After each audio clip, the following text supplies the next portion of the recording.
starts with a single thought. From the infrastructure of this school to this TEDx platform, it has started with a single thought. And these thoughts can cascade into multiple different thoughts. And this can also be executed depending on who you are. An optimist, a realist, or a pessimist. The execution of these thoughts also depends on your feelings towards that thought. The execution of these thoughts also depends on your environment.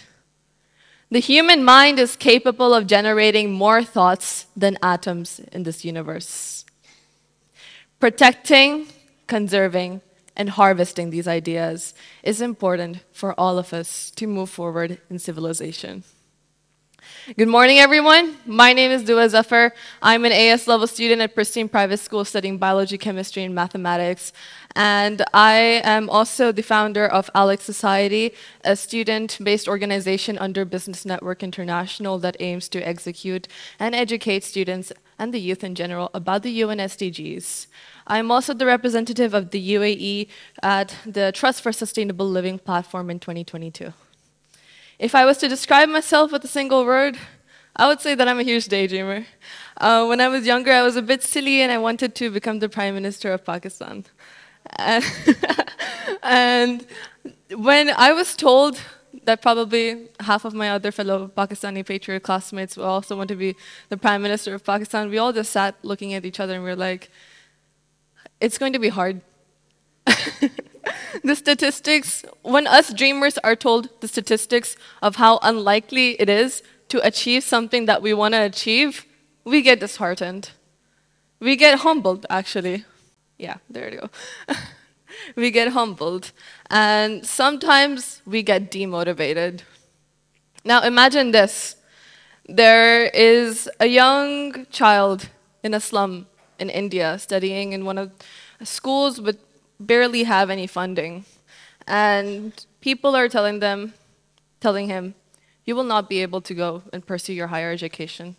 You will not be able to pursue a university degree, a bachelor's. You will not be able to study what you want to study. And it is quite unfortunate because when we want to empower the dreamers and we want to empower the youth, a lot of the youth are living in such situations where they have these healthcare inequities, educational inequities. So it is important that we empower the youth, empower the dreamers in them. I would also like to talk about how every single one of us, we're in school and the constant conversation is like, why do I have to work so hard? 2030 is coming. You know, this climate crisis is going to happen. Did you see the wildfires that occurred in Canada? Did you see how New York is in a haze? Did you see how there are so many earthquakes that are happening? Why do I try? And for me, it is so important to recite the statistical mantra to myself because as a dreamer, you need the facts and statistics to humble you, honestly speaking. But you also need the facts and statistics to back up your ambitious goals. The chance of you being alive is 1 in 400 trillion. The chance of you winning the lottery is 1 in 300 million. If I was to equate the chance of you being alive to the amount of times that you could win the lottery, you'd win 1.333 million times. Now, if someone tells you you can't do something for X, Y, Z reasons, tell them, I can win the lottery 1.33 million times. Yes, win. I hope that you can switch it. I could win the lottery 1.333 million times. It's amazing, isn't it? When I talk about empowering the youth, I want to address the youth specifically because we live in an era of information exchange greater than any other generation. And this can either create a youth that is pessimistic or this can create a youth that is enterprising. And we want to shift the pessimists to becoming entrepreneurs, ecopreneurs. Last weekend, I held a Model United Nations conference, Alex MUN, at the University of Birmingham, Dubai, and it was fully sponsored, which means not a single delegate had to pay anything. With over 200 participants, I stood on stage, I gave my speech, I welcomed everyone, and for the next 3 days, I was being told by third-person parties that I was thought to be around 25 years old. I'm 17. I was thought to be much more richer and wealthier to be able to afford such a conference. I was more talented. We reviewed more than 300 CVs, and we've realized that these children, these students, they've gone to New York Times Academy for Journalism, started their own e-magazines, have awards in classical music. So when you look at someone, the #1 mistake you can do as a dreamer is compare the dreamer in yourself to the dreamer in other people. Because there's no scale. You cannot quantify on a scale from 1 to 10 how successful you are in achieving your dreams. In fact, there was one of our workshop speakers who was a university student who came from Geneva and who had worked in the United Nations. She had a brilliant mindset, brilliant portfolio, and I started comparing. Very wrong.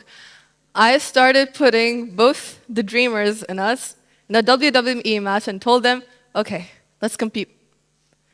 But the person who does that in the first place is a person who always loses. The clock is ticking. There are economic fallouts, healthcare crises, educational crises. There are inequities present across. And the last thing we need is to compare ourselves with each other. When we can team up, we can fill in the gaps, and we can work together. Now, all of this talking about dreaming also requires an action plan.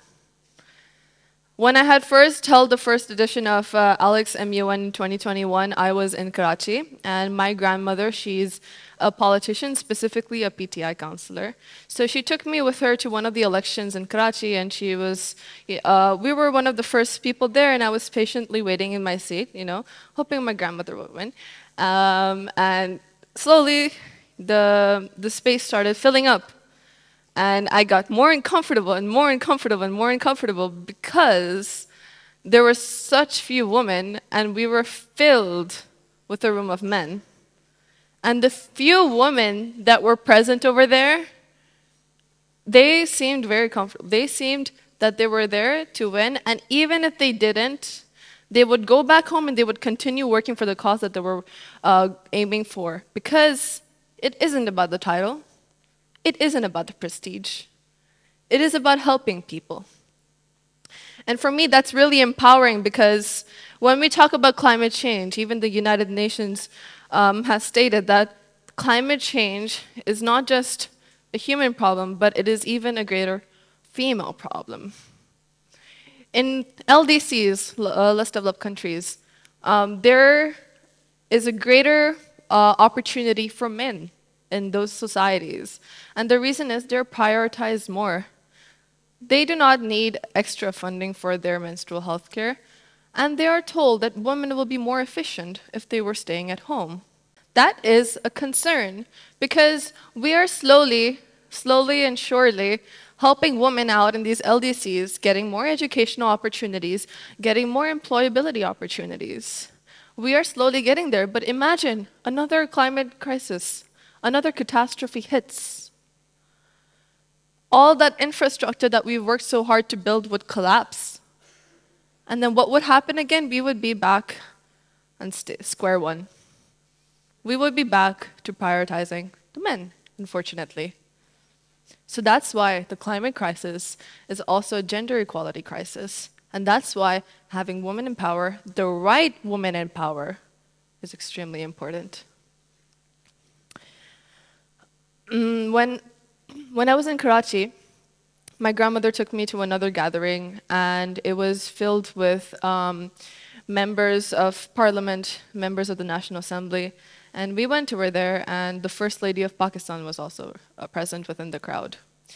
And of course, she was there to answer pressing questions that everyone had. They were asking, when is Karachi going to get better? When is this political climate going to be healed?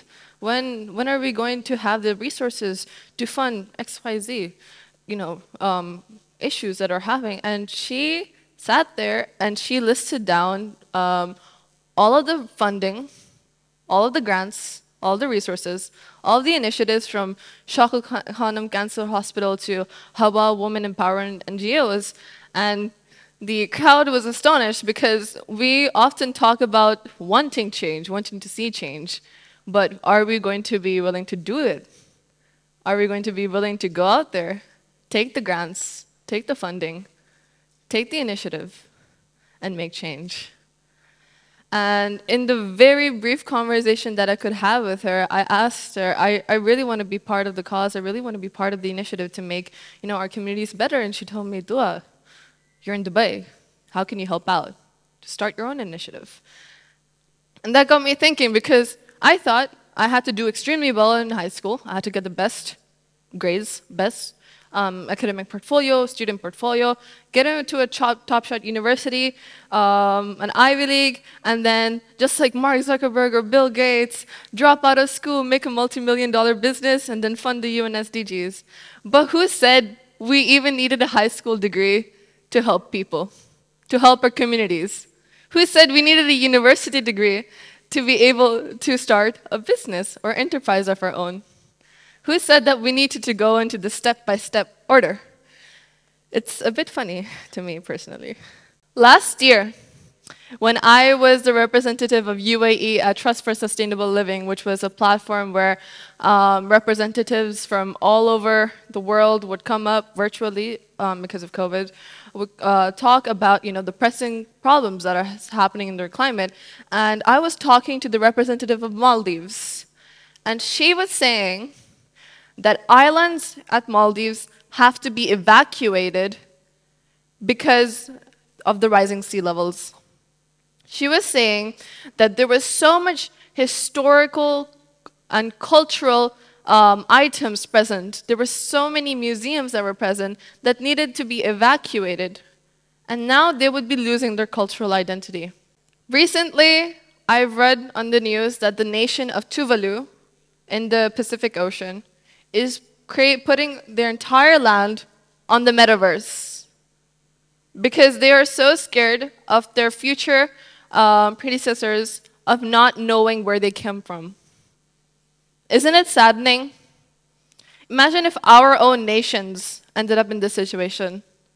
Would it take this much for us to understand about what's going on? We have so many platforms and so many alternatives. In fact, this is probably not the first or second speech. This is probably not even the 1,000th speech about, executing how we could go forward in terms of combating this climate change. This is probably not even the 100,000th speech. We have platforms such as Ecosia, where we can plant trees as we search. We have urban markets where we can get our clothes secondhand for cheaper and it's a much more sustainable method. We have all of these ways. So we need to learn how to briefly enter the uncomfortable to live comfortably in our environment. When I was starting my conference with my team in 2022 for the second edition, I took my team to meet Her Excellency Ms. Leila Rahal. And she told me that she never gave charity. And I was confused because motto United Nations was to help promote how we can help other people. And she doesn't give charity. And she told me about the story of how she went to India to supply the workers who wanted to have a sugar factory. And she gave them a sugar factory and she gave them a manager. And she would help them with producing their goods for their business. And then she left with keeping the manager over there. So she was saying she doesn't pay for the meals. She gives a way for people to pay for their own meals. And that's very astonishing to me. And that's something that we need to think about a lot. This reminds me of the quote. Give a man a fish and feed him for a day. Teach a man how to fish and feed him for his life. Personally, my dream is to help empower people, to empower the youth, to empower everyone.